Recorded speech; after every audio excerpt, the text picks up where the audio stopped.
I'll be good then. 2 3-woods to the par 5, that's landed on. That's literally hit that absolutely cannoned off it as well with a bit of fade. Cannoned into there. When it comes to new product releases, I always get excited, especially when it's a product release from TaylorMade. Usually the driver is the standout piece, but this year I think they've released something which is a little bit different, a little bit special, and probably outshines the driver just that little bit. You see, often when we talk about new golf clubs, we talk about forgiveness, we talk about, can it be a low spin bomber? Can it be the club that replaces my driver, helps me hit fairways and reduces my handicap? Not very often do we say that a club can be all of those things, introducing the brand new QI10 Tour fairway wood. Now, I've actually been using this for quite some time now. I've hit lots of good shots with it, the occasional bad shot with it, which is normal, but today we're testing it out here on the golf course. I'm going to test it inside in all its different settings. Oh, Bobby, look at that. Over 250, 260 yards. Because as you can see, it has a huge 50-gram movable weight in the back, and I'm no Einstein, but that's quite heavy. I'd say that's probably the heaviest movable weight you will ever see in a golf club. So the ability to move that mass front to back by such great extents is no mean feat and nothing to be sniffed at. The fact that it looks so good, this is probably the best looking 3-wood I think I've ever seen. I do have a little bit of a soft spot for 3-woods. I feel like 3-woods always look a little bit nicer than drivers, don't they? I don't know what it is, it's personal preference, I might be wrong, but if something looks this good and sounds this good, surely it's in for a sniff of the best club of the year, isn't it? And surely it's in for a sniff to go in your golf bag. Like, the reason why I'm so happy with that, I hate this hole, by the way. This is a hole for me which I can never seem to hit the fairway with. It's stroke index 2, but it's not stroke index. Stroke index 1 for me. I've hit that there. Now, this club at the moment is in its least forgiving setting, and I've hit that there. Now, this club at the moment is in its least forgiving setting with the weight forward. Look at where the tee's gone there. To produce that ball flight is rather scary, so what can we do if we get it out the middle and actually put a good golf swing on it? There's your answer. That was just a little bit better. And I feel like I've tested this club across all of its face. I've hit low shots, I've hit high shots out the face. I almost skied it once, and that would have really upset me, to be honest, because I really do like the look of it. And we have this gorgeous little infinity top line, which I thought if you hit a ball out of it, it would mark up and ruin. But good news for those who haven't tested that, it doesn't in fact ruin, it just rubs off. Which is nice to know, because these aren't cheap. This is probably one of the most expensive 3-woods you will ever see. So you want it to perform most of the time. Oh yeah, oh yeah, oh yeah, yes please, right there. And after that trio of opening shots, I must say one of the big things that I disagree with a lot when you do get an adjustable golf club is sending you away with the adjustment key. That's like sending you away with a supercar engine and like allowing someone randomly to tweak it and just thinking you're going to do better. But with this one, I almost feel like you need to adapt and you need to learn how to play the different shots with it, because changing the centre of gravity that much will change the ball flights massively, and we'll see that when we jump inside in a moment's time. Let's hit a couple more. Let's go downhill on a more appealing tee shot, see if we can get some really nice high bombs. And the spin rate with this, wait till you see the spin rate with this, wow. And one of the things I'm really happy with about those trio of openers is it's not taken me long to go and pick them up.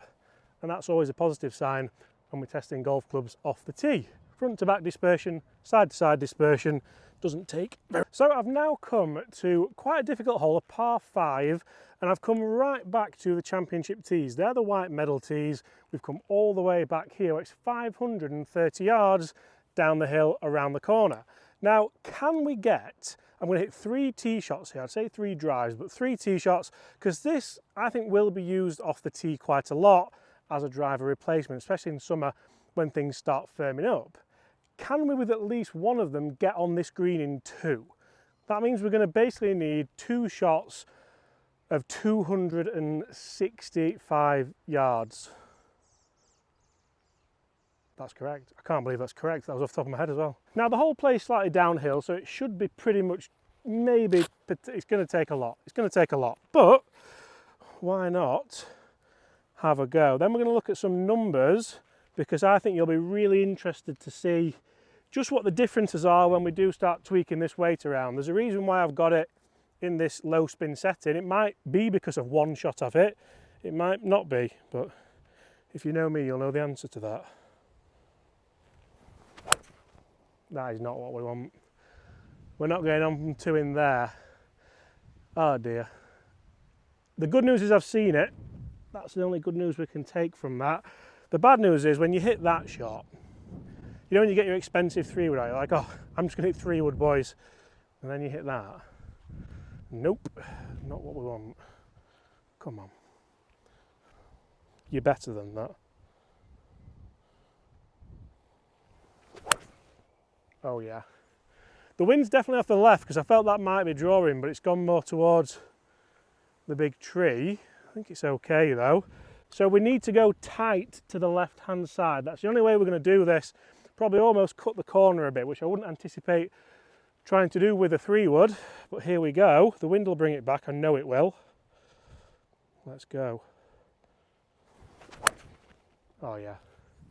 Just have the balls and aim there and it's perfect. It only took 3 attempts, but we shouldn't be able to have a go at that in 2. So what technology is in this club to make it so expensive? Let's have a look.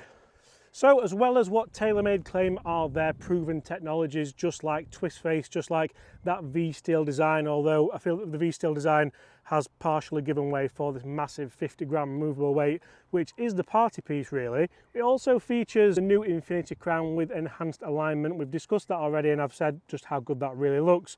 The Tour-inspired shape, and it of course features as well that adjustment in the hosel where you can change it 4 degrees, so 2 up, 2 down, and change the lie angle as well. So for me, I mean, there's a lot of technology in there, isn't there? Is it worth £379? I'll leave that for you guys to decide. Let's get inside and talk numbers.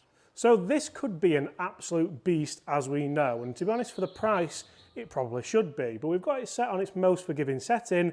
We're going to hit a couple of shots, we're going to move that weight forward, that's going to drag the CG towards that face, and it's going to make it a little bit lower spin, a little bit more of a beast, and I might also drop the loft a little bit as well, because as you all know, I'm a huge Mini Driver fan, but then this could almost be that, because the head shape's quite big, it's quite confidence inspiring, and I actually really like the look of this, really like the look of it. Probably my favourite TaylorMade club of 2024, so let's just set the ball rolling a little bit with some nice, easy ones.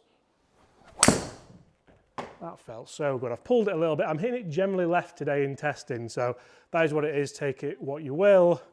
Not the longest of the day though, 247, spinning at 3,800, which I would actually expect from this because I've got that weight setting in the back. Tensai, yeah, it's the right shaft. Let's keep going. How forgiving do you want your 3-wood and how long do you want it? That's the shot.